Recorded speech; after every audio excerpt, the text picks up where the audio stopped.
एक तरह से जो कार्य क्लिष्ट वृत्ति का है वही विपर्यय का है कि आपको जो वास्तविक चीज है, जो वास्तविक सत्ता है, जो भगवान है, उसका ज्ञान नहीं कराती।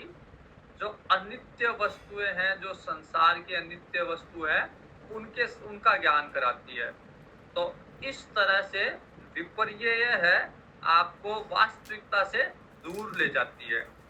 ऐसा मिथ्या ज्ञान विपर्यय है, अस्तित्वहीन में आसक्ति उत्पन्न करता है। जिन वस्तुओं की का अस्तित्व नहीं है, संसार का अस्तित्व नहीं है, उनमें आसक्ति उत्पन्न करता है विपर्यय। विपर्यय के बाद में तीसरे विपर्यय की परिभाषा यही है, विपर्ययो मिथ्या ज्ञानम तद रूप प्रतिष्ठितम। तो मिथ्या ज्ञान के रूप में प्रतिष्ठित करती है वृत्ति को। तीसरे नंबर पे है विकल्प। विकल्प क्या करता है कि आपको भगवान की तरफ भगवान वाली वृत्ति देता है, स्वरूप वाली वृत्ति देता है, लेकिन वो केवल शब्द है, वहां अनुभव नहीं है। जैसे विपर्यय तो आपको आसुरी संपत्ति की तरफ ले गया, और विकल्प है वो सात्विक संपत्ति की तरफ ले जा रहा है, लेकिन उसमें केवल शब्द का ज्ञान है, उसमें अनुभव नहीं है, उस शब्द से अनुभव नहीं है, केवल शब्द का शाब्दिक ज्ञान है विपर्यय में।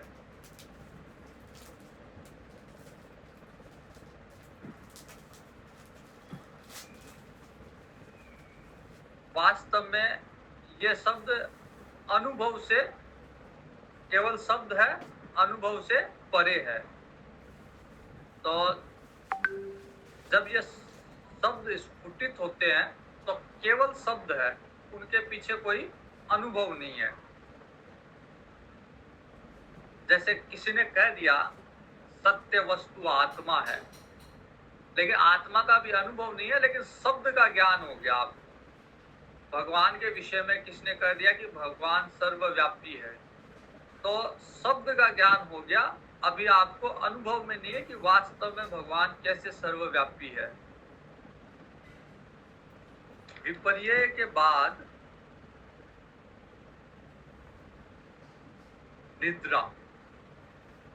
निद्रा में, जैसे निद्रा में किसी भी चीज का भान नहीं रहता, वैसे वृत्ति में जब निद्रा का प्रयोग किया गया है, वृत्ति का जो ये भाग है निद्रा, इसमें किसी भी तरह का ज्ञान नहीं रहता। अभाव के ज्ञान का अवलंबन करने वाली वृत्ति निद्रा है। मतलब आप न अच्छा बताएगी न बुरा, कोई तरह की वृत्ति नहीं है। बस जो वृत्ति है वो दोनों तरफ से उदासीन है, वो न अच्छा बता रही है न बुरा, न वो वृत्ति भगवान की तरफ ले जा, स्वरूप की तरफ ले जाने वाली है, न वृत्ति संसार की तरफ ले जाने वाली है। तो ऐसी वृत्ति निद्रा अवस्था वृत्ति की कही जाती है। पांचवा भाग है स्मृति। स्मृति पुरानी वृत्तियों को, पुराने अनुभव को याद करना, ये स्मृति है। भूतकाल में जिन कार्यों का अनुकरण होता चला है उनका पुनः प्रकट हो जाना। जैसे कभी हमने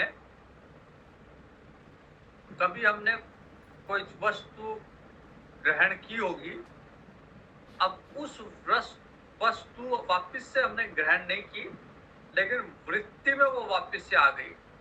वृत्ति, जैसे रसगुल्ला कभी खाया था, अब वो वृत्ति में रसगुल्ला वापस से आ गया, तो ये स्मृति के कारण आया, क्योंकि न प्रत्यक्ष में रसगुल्ला है, न उसका अनुमान है, न आगम प्रमाण से जाना, वो केवल वृत्ति में पूर्व में था, इसलिए वो स्मृति में वापस आ गया। तो इस तरह से दो तरह की वृत्तियां, क्लिष्ट और अक्लिष्ट, एक स्वरूप की तरफ ले जाने वाली, एक स्वरूप से दूर ले जाने वाली। और इन वृत्तियों के ये 5 भाग है,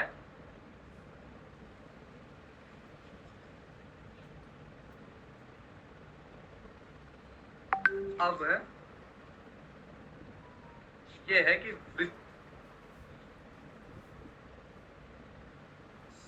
ये संपूर्ण वृत्तियां जहां पे अंकुरित होती है वो है स्मृति।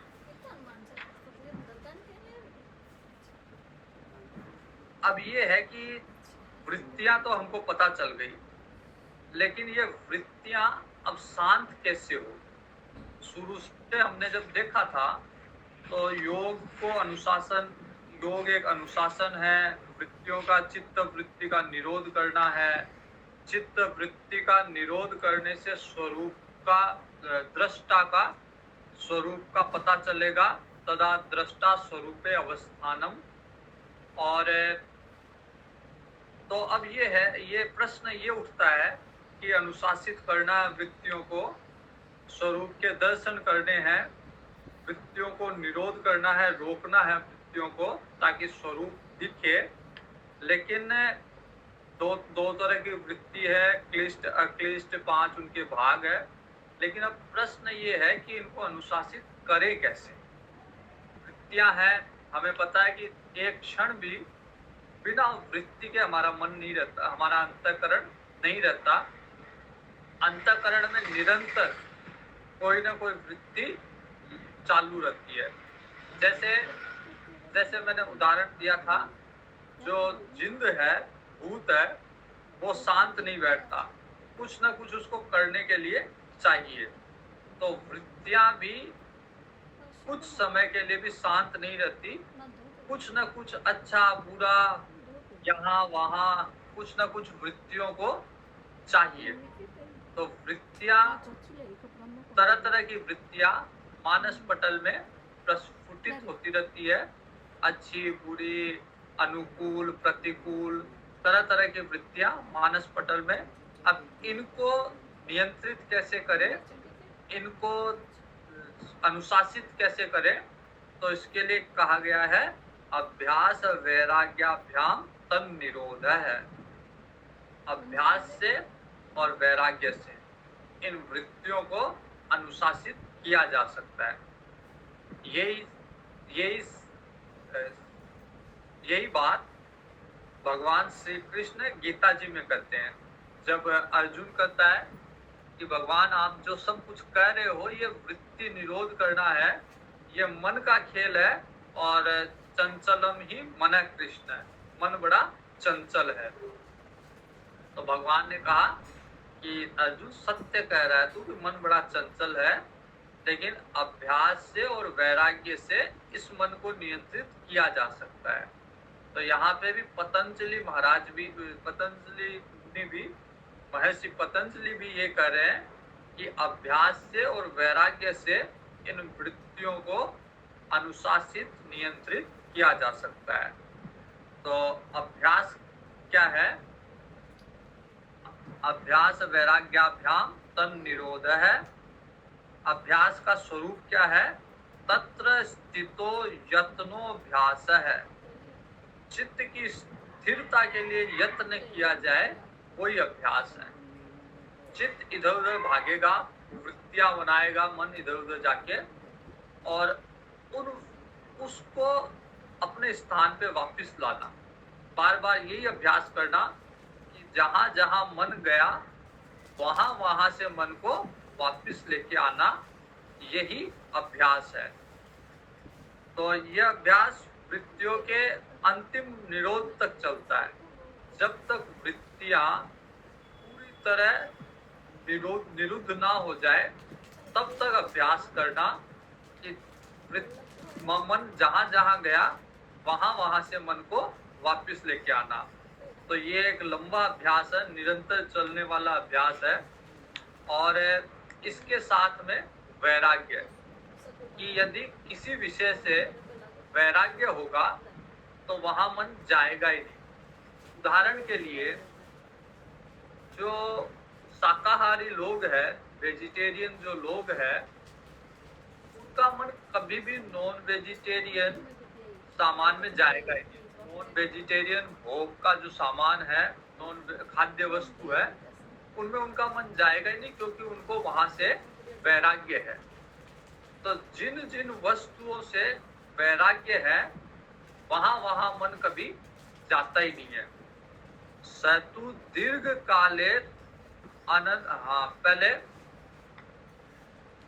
वैराग्य के पहले जो अभ्यास है वो अभ्यास कैसे करना है, इसके लिए एक सूत्र है, सतु दीर्घ काले निरंतर्य सत्कारा सेवितो दृढ़ भूमि। अभ्यास कैसे करना है, दीर्घ काल तक करना है। केवल थोड़ी देर के लिए 5 मिनट तक मेडिटेशन में बैठ के अभ्यास नहीं हो सकता, उसके लिए दीर्घ अभ्यास चाहिए। उसके लिए बार बार उसको दीर्घ काल के तक वृत्तियों को, जहां जहां वृत्तियां गई उनको वहां वहां से वापस लाने का अभ्यास करना है। तो दीर्घ काल तक और निरंतर अभ्यास करना है। ऐसा नहीं कि आज किया फिर 4 दिन नहीं किया, तो ऐसा जब तक निरंतरता नहीं होगी अभ्यास में तब तक वृत्तियां प्रबल होती जाएगी। तो वृत्तियों को कमजोर करने के लिए दीर्घ काल तक करना और निरंतर करना अभ्यास, और सत्कार पूर्वक करना है। ऐसा नहीं कि मतलब अभ्यास में श्रद्धा नहीं है, कभी किया कभी नहीं किया, कर भी रहे हैं तो बिना मन से कर रहे हैं। सत्कार पूर्वक करना है और तब दृढ़ भूमि तैयार होगी। अगर दीर्घ काल तक निरंतर सत्कार पूर्वक ये अभ्यास किया तो फिर दृढ़ भूमि तैयार होगी, जहां वृत्तियां निरोध होगी और आपको स्वरूप के दर्शन प्राप्त होंगे।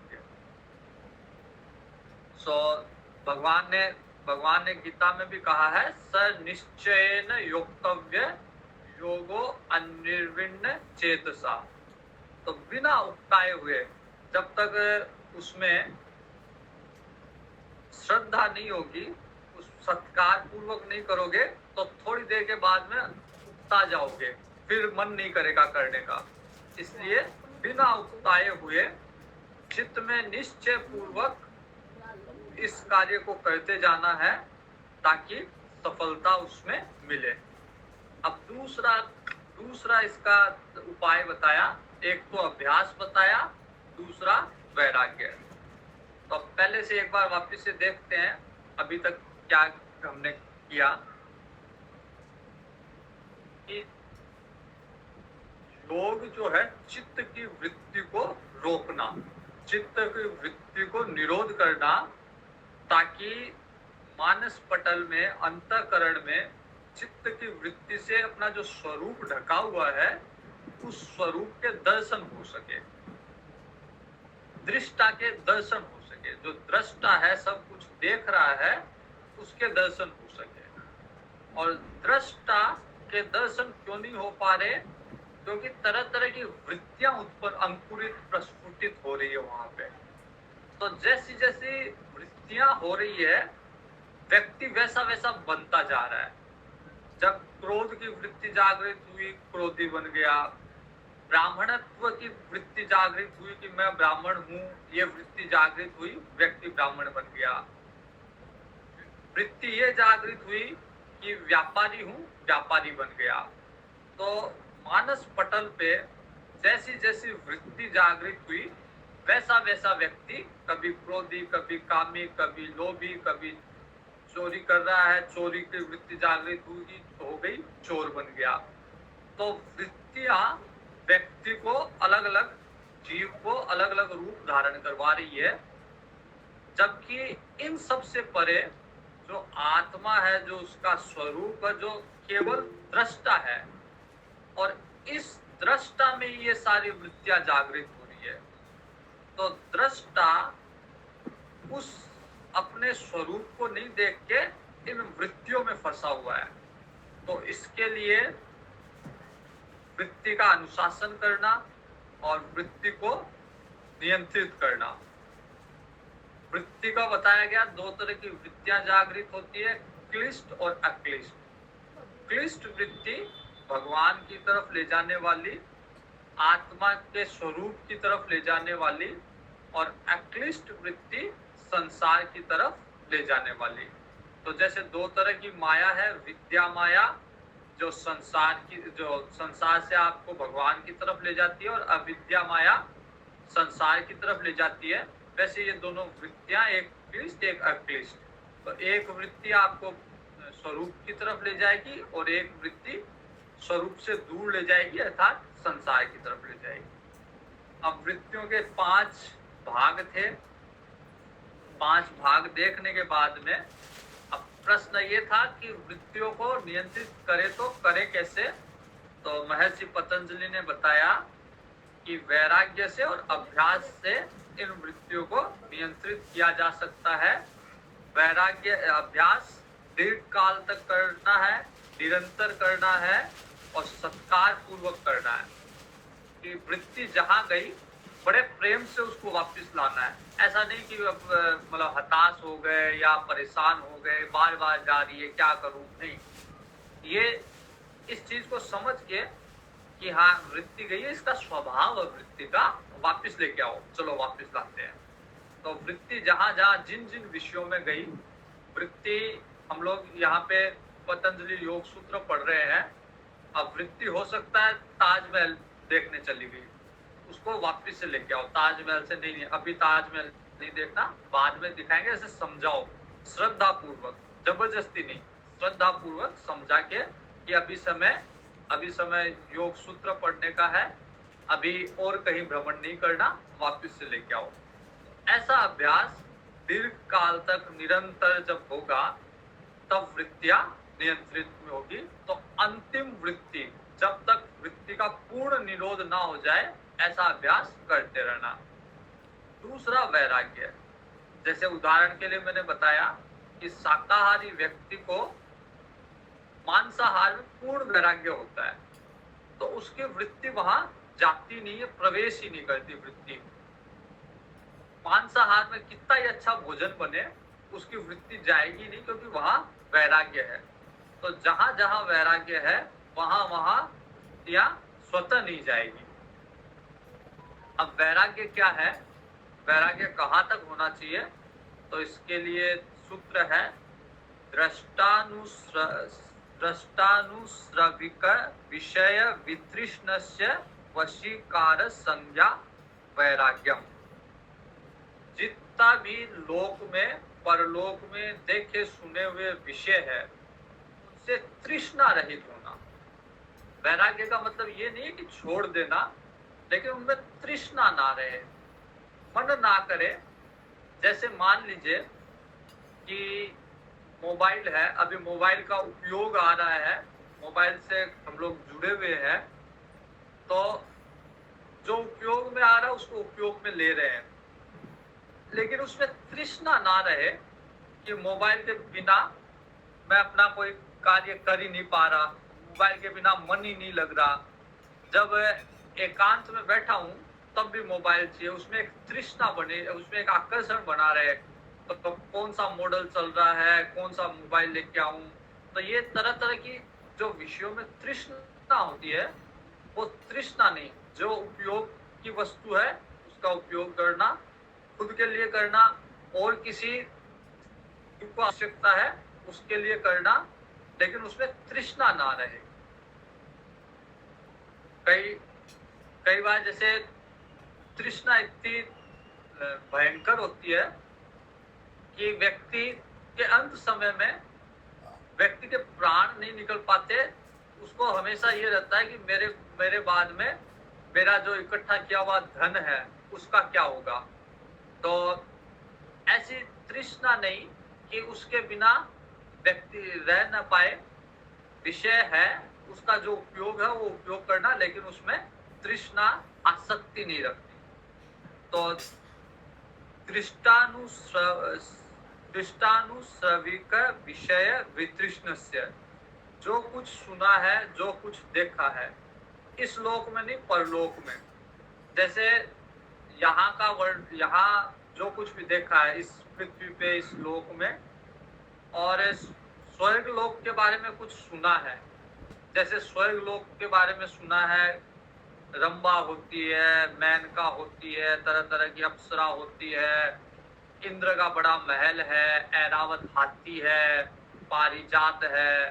तो इन सब चीजों में भी न इस लोक में न परलोक में, तो ब्रह्मलोक पर्यंत तक जीव की गति ब्रह्मलोक तक है।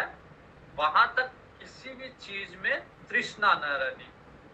कईयों की इच्छा होती है ना, कामधेनु गाय मिल जाए, उसके पास बैठ के बस मेरी जो इच्छा हो वो पूर्ण हो जाए। तो कई जैसे यहाँ यहाँ पे जैसे कई भारत में है, उन्होंने सुन रखा है कि अमेरिका में इस तरह का भोग है या स्टेच्यू ऑफ लिबर्टी है, तो उनकी तृष्णा है कि कभी जाऊंगा देखूंगा, इस तरह का भोग है तो वो भोगूंगा जाके अमेरिका में। तो जो भी सुन रखा है, देख रखा है, किसी भी विषय में तृष्णा नहीं रहनी, यही वैराग्य है। संसार में जो कुछ देखा सुना, यहाँ से लेके स्वर्ग तक के भोगों में कोई राग नहीं, कोई द्वेष नहीं, यही वैराग्य है। तत्परम पुरुष ख्यातेर गुण वेतृष्णस्य। परमात्मा का ज्ञान या परमात्मा के ज्ञान से दृष्टा की स्वरूप में स्थिति हो जाती है। अगर ये इससे वैराग्य हो गया, संसार से वैराग्य हो गया, तो संसार के अलावा तो भगवान ही है। तो संसार के विषयों से जब पूर्ण वैराग्य हो जाता है तो स्वरूप अपने आप प्रकट हो जाता है, भगवान अपने आप प्रकट हो जाते हैं, क्योंकि इन सब भोगों के परे ही भगवान है। तत्परम पुरुष ख्यातेर गुण वेतृष्णस्य।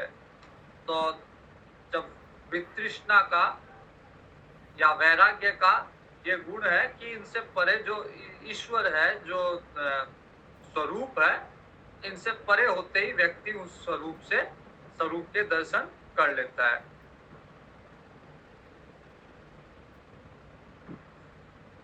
भगवान गीता जी में कहते हैं, रसवर्जम रसो अप्यस्य परम दृष्ट्वा निवर्तन्ते, कि जब तक रस रह जाता है, जैसे आज मैंने अच्छा भोजन किया, आज मैंने पिज्जा खाया, अब पिज्जा आज खा लिया, लेकिन उसका एक रस रह गया कि फिर कब मिलेगा, फिर कल भी मेरे को याद आएगा कि पिज्जा मिल जाए तो अच्छा है, या रसगुल्ला मिल जाए तो अच्छा है। तो ये जो रस रह गया, मतलब भोजन आया, भोजन किया, भोग कोई भी उपस्थित हुआ, भोग किया, लेकिन अभी आसक्ति है, रस है, वापस से मिले, वापस करूं। तो ये जो तृष्णा है कि वापस कब मिले, वापस कब भोगूं, ये तृष्णा व्यक्ति को स्वरूप से दूर रखती है, संसार में अटका के रखती है ये तृष्णा। तो एक बार दृष्टा के, एक बार भगवान के दर्शन हो गए, तो फिर ये छोटा मोटा जो रस रहता है वो भी मिट जाता है। रसवर्जम रसो अप्यस परम दृष्टवा निवर्तन्ते। अपने आप से नहीं, लेकिन दृष्टा के दर्शन से ये सारा का सारा रस भी खत्म हो जाता है। पूर्ण ज्ञान की पूर्व अवस्था का चित्रण, ये तो पूर्ण ज्ञान हो गया, पूर्ण वैराग्य की स्थिति, पूर्ण ज्ञान की स्थिति है। लेकिन इसके पहले, पूर्ण ज्ञान के पहले, पूर्ण वैराग्य के पहले दृष्टा की क्या स्थिति रहती है, तो उसके लिए सूत्र दिया है महर्षि पतंजलि ने, वितर्क विचारानंद वितानुगमात संप्रज्ञात। कि अभी पूर्ण वैराग्य नहीं हुआ तो उसमें वितर्क, विचार, आनंद और अस्मिता, इसके सहित समाधि संभव है। समाधि संभव है, लेकिन उसमें वितर्क भी होगा समाधि में, उसमें विचार भी होगा, उसमें आनंद भी होगा और उसमें अस्मिता भी होगी। तो उस समाधि को कहा गया है संप्रज्ञात समाधि। अभी पूर्ण वैराग्य की स्थिति नहीं है, अभ्यास भी इतना अधिक नहीं हुआ और वैराग्य भी पूर्ण नहीं हुआ है, लेकिन उसमें भी समाधि हो सकती है, लेकिन वो संप्रज्ञात समाधि है। उसके अंदर अभी आनंद भी आएगा, उसमें उसमें विचार भी रहेगा, उसमें वितर्क भी रहेगा, उसमें अस्मिता भी रहेगी। तो वितर्क क्या है कि प्रतिपक्ष, वितर्क जो है बांधने वाला है प्रतिपक्ष भावना का। जैसे आपने समाधि की, थोड़ी देर में मन कहीं और चला गया, अभी वैराग्य नहीं है इसलिए मन का स्वरूप है इधर उधर जाना, तो समाधि को छोड़ के मन सोचेगा कि अभी समाधि करने से क्या लाभ है, अभी पहले जाके कोई फिल्म देख लूं या कोई भी कार्य कर लूं, यहाँ चला जाऊं, उससे बात कर लूं, इसका फोन आने वाला है, मैं उससे बात कर लेता हूँ। तरह तरह के मन में संकल्प विकल्प होंगे और वो वितर्क जो है वो चलता रहेगा। वितर्क के बाद में विचार भी चलेगा, विचार भी चलेगा कि नहीं नहीं ऐसा नहीं करना, पहले अभी समाधि का टाइम है, समाधि में रहना है। तो वितर्क भी चल रहा है, विचार भी चल रहा है और उस समाधि से आनंद भी आ रहा है। तो समाधि का भी आनंद, समाधि का भी सुख, अगर उसका भी भोग किया तो वो भोग भी परमार्थ में बाधा है। समाधि का यद्यपि मतलब समाधि का सुख जो आनंद है वो परम आनंद है, मतलब भोगों के आनंद से बड़ा श्रेष्ठ आनंद है, लेकिन उस आनंद का भी भोग परमार्थ में बाधा उत्पन्न करता है। तो जब तक पूर्ण वैराग्य नहीं हुआ, पूर्ण ज्ञान नहीं हुआ, समाधि की अवस्था में भी वितर्क रहेगा, विचार रहेगा। विचार वितर्क से बाहर निकलने के लिए तरह तरह के प्रतिपक्ष भावना आएगी समाधि से उठने के लिए, और उसके ऊपर फिर विचार भी होगा। फिर अगर बुद्धि सात्विक है तो वो कहेगी नहीं अभी और बैठना है, और लेकिन बुद्धि अगर राजसिक तामसिक है तो वो आपको उठा देगी और वहां से आनंद भी प्राप्त होगा, और आनंद के साथ साथ उसमें अस्मिता भी है। अस्मिता प्रकृति और पुरुष का मिश्रण, जो रामचरितमानस में हमने जो हृदय ग्रंथि पढ़ी थी, जड़ चेतन की ग्रंथि, कि चेतन अपने आप को जड़ मानने लग गया, आत्मा अपने आप को शरीर मांगने लग गई, तो ये अस्मिता भी रहेगी। अर्थात पूर्ण ज्ञान नहीं होगा कि मैं ब्रह्म हूँ, मैं चेतन हूँ, इसका पूर्ण ज्ञान नहीं होगा। अभी भी आपकी बुद्धि यही रहेगी कि मैं शरीर हूँ। तो ये मिली जुली चित्त की वृत्तियां संप्रज्ञात समाधि में रहती है, और अभी मतलब प्रकृति पुरुष का मिश्रण चल रहा है, अभी पूर्ण ज्ञान नहीं है, इसलिए मिली जुली चित्त की वृत्ति रहेगी। जो समाधान है वह संप्रज्ञात योग की अवस्था है। इस स्थिति में अगर कोई समाधि है तो वो संप्रज्ञात समाधि है। विराम प्रत्ययाभ्यास पूर्व संस्कार शेषोन्य है। जब वितर्क, विचार, आनंद, अस्मिता, इन पर भी विराम लग जाएगा, जब न कोई विचार होगा, न कोई वितर्क होगा, न उस पर विचार होगा, न आनंद की अनुभूति होगी, आनंद का भोग नहीं करोगे, और न अस्मिता होगी, फिर ये जड़ चेतन वाली ग्रंथि नहीं रहेगी, अपने आप को शरीर नहीं मानोगे। तो उस अवस्था में अभ्यास करते हुए इस अवस्था में मतलब जो वितर्क, विचार, आनंद, अस्मिता वाली अवस्था है, उस पे जब विराम लग जाएगा तो चित्त का स्वरूप जो है संस्कार मात्र शेष रह जाएगा। अब समाधि में किसी तरह की वृत्ति नहीं है, किसी तरह का वितर्क नहीं है, किसी तरह का विचार नहीं है, आनंद नहीं है, अस्मिता नहीं है, तो फिर वहां पे स्वरूप है। उस अवस्था में केवल स्वरूप है, लेकिन स्वरूप में कुछ संस्कार है, अभी भी पूर्ण रूप से संस्कार समाप्त नहीं हुए। तो अभी वृत्तियां जो उत्पन्न हो रही है उनमें कुछ नहीं होगा, उनमें न वितर्क, न विचार, न आनंद, न अस्मिता। लेकिन पूर्व के संस्कार अभी भी बरकरार है, अभी वो पूर्ण रूप से समाप्त नहीं हुए। तो सूक्ष्म अवस्था है ये, सूक्ष्म अवस्था, निर्वचनीय अवस्था, असंप्रज्ञात समाधि। तो समाधि भी संप्रज्ञात और असंप्रज्ञात समाधि। तो अनेक जन्मों के प्रयास से या इसी जन्म में बहुत अधिक प्रयास से यह अवस्था प्राप्त की जा सकती है। और ऐसे महापुरुष का योग शीघ्र सिद्ध होता है, क्योंकि ये भव प्रत्ययो विदेह प्रकृति लया नाम।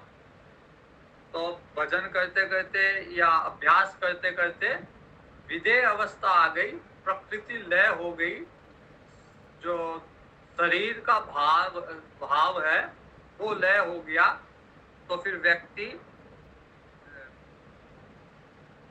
अपने स्वरूप में स्थिति की तरफ आगे बढ़ रहा है। तो बड़े बड़े महापुरुष जैसे सुखदेव जी, सनकादिक ऋषि, ये इस अवस्था में स्थित है। तो ये एकदम से नहीं होता, उसके पीछे बहुत सारी कई जन्मों की समाधि होती है। मतलब जैसे किसी को लगेगा कि केवल इसी जन्म में इसने ये अवस्था प्राप्त कर ली, लेकिन इसी जन्म में नहीं की है, उसके पहले का पूर्व जन्म का अभ्यास है। तो इस जन्म में कईयों को जैसे इसी जन्म में बिना ज्यादा अभ्यास के उनकी समाधि अवस्था आ जाती है, तो इसका अर्थ ये नहीं कि वो उन्होंने अभ्यास नहीं किया, पूर्व जन्म में अभ्यास करके आए हैं। इस जन्म में भव प्रत्यय है, मतलब देह धारण करने मात्र से उनकी समाधि लग रही है। उन्होंने कोई विशेष अभ्यास नहीं किया, कोई योग नहीं किया, लेकिन पूर्व का योग चला आ रहा है। तो भव प्रत्ययो विदेह प्रकृति लया नाम, जिनकी प्रकृति लय हो गई, उन विदेह महात्मा, उनको भव प्रत्यय है कि केवल संसार में आ गए, केवल जन्म हुआ है और उनकी समाधि लगने लग गई। तो ये पूर्व जन्म के जी को 6 महीने में भगवान की प्राप्ति हो गई। तो कई महात्माओं ने इसका विरोध किया कि हम इतने सालों से तपस्या कर रहे हैं, हमको अब तक आपने दर्शन नहीं दिए, ध्रुव जी को कैसे दर्शन दे दिए। तो भगवान ने उनको दिखाया कि ध्रुव जी जिस पहाड़ पे बैठे हैं, वो पूरा का पूरा पहाड़ अस्थियों के चूर्ण से बना हुआ है, और ध्रुव जी ने इतनी तपस्या पहले कर रखी है कि उनके अस्थियों के चूर्ण से वो पूरा का पूरा पहाड़ बन गया। तो इसलिए भव प्रत्यय अगर होता है, मतलब जिसको केवल बिना अभ्यास के समाधि होती है, इसका मतलब पूर्व जन्म से उसकी समाधि, उसका अभ्यास चला आ रहा है। अब कोई ये कह सकता है कि भाई पूर्व जन्म में नहीं है, तो इस जन्म में कहां से वो क्या करे, अन्य लोगों का योग कैसे सिद्ध हो सकता है जिनका पूर्व जन्म का अभ्यास ना हो। तो जिनका पूर्व जन्म का अभ्यास नहीं है, वो इस जन्म में श्रद्धा, वीर्य, स्मृति, समाधि, प्रज्ञा पूर्वक इतरेशाम, जिनके साथ भव प्रत्यय नहीं है, जन्म मात्र से जिनकी समाधि सिद्ध नहीं हो रही, वो श्रद्धा से, वीर्य से, अपने शक्ति से, स्मृति से, और वीर्य, स्मृति, समाधि, प्रज्ञा पूर्वक इतरेशाम, अपनी प्रज्ञा से अपने लक्ष्य को प्राप्त कर सकता है। तो किसी भी, जैसे रामचरितमानस पे भी हम देख रहे थे कि मंगलाचरण में दिया हुआ है कि भवानी शंकरो वंदे श्रद्धा विश्वास रूपिणो, याभ्याम बिना न पश्यन्ति सिद्धा स्वांतस्थम ईश्वरम। अपने अंदर ही ईश्वर है, लेकिन बिना श्रद्धा और विश्वास के उस ईश्वर के दर्शन नहीं होते। तो जिनकी पूर्व जन्म से समाधि नहीं चली आ रही, जिनका योग पूर्व जन्म से नहीं चला आ रहा, उनको इस जन्म में योग प्राप्त करना है। उसके लिए श्रद्धा, सबसे पहले आवश्यकता श्रद्धा होनी चाहिए। श्रद्धा के बाद में वीर्य, उसके शक्ति लगानी चाहिए उस कार्य के लिए, समाधि के लिए, योग के लिए उसको बल प्रयोग करना चाहिए श्रद्धा के साथ, और प्रज्ञा का प्रयोग करना चाहिए। तो श्रद्धावान लभते ज्ञानम, गीता जी में भगवान ने कहा है, जो श्रद्धावान होगा उसी को ज्ञान प्राप्त होगा। तीव्र तीव्र संवेगा नाम आसन्न। तो जिन अब कैसे प्राप्त हो, किसी को कितने समय में प्राप्त हो समाधि की अवस्था, तो इसमें जितनी तीव्रता से वो श्रद्धा का, बल का, वीर्य का, स्मृति का, प्रज्ञा का प्रयोग करेगा, उतनी उसको शीघ्रता से समाधि की अवस्था प्राप्त होगी। तो अलग अलग व्यक्ति के लिए जैसा वो साधन करेगा, जैसे उसकी साधन की गति होगी, वैसे ही उसको योग में सिद्धि प्राप्त होगी। अभ्यास और वैराग्य की साधना में आने वाले विघ्न को टालने के लिए, अपने लक्ष्य पे अड़िग रहने के लिए, चित्त की वृत्ति का निरोध वो उतनी जल्दी कर सकता है जितना उसमें जितनी साधना में तीव्रता होगी। तो आगे का विषय कल देखते हैं। यहाँ तक हमने देखा, एक बार पुनः दोहरा देता हूँ क्या देखा हमने अभी तक, कि योग जो है वो चित्त की वृत्ति को रोकने का नाम है, निरोध का नाम है योग। योग है चित्त वृत्ति निरोध है, और योग एक अनुशासन है, वृत्तियों का अनुशासन है, और वृत्तियों को निरोध करना, ताकि स्वरूप का दर्शन हो। स्वरूप जो कि वृत्तियों से ढका हुआ है, दृष्टा, मानस पटल पे तरह तरह की वृत्तियां स्फुटित होती जाती है, अंकुरित होती जाती है, तो स्वरूप दिखता नहीं है। स्वरूप को देखने के लिए वृत्तियों को हटाना, उनको रोकना, उनको निरोध करना। इसके लिए वृत्ति के क्लिष्ट अक्लिष्ट दो तरह की वृत्ति बताई गई, एक स्वरूप की तरफ ले जाने वाली, एक स्वरूप से दूर ले जाने वाली, एक संसार की तरफ ले जाने वाली, एक भगवान की प्रवृत्ति निवृत्ति, दो तरह के मार्ग है। उसमें फिर वृत्तियों के 5 भाग बताए, और उसके बाद में वृत्तियों के 5 भाग बताए, प्रमाण, विपर्य, विकल्प, निद्रा और स्मृतय है। और इनके उपरांत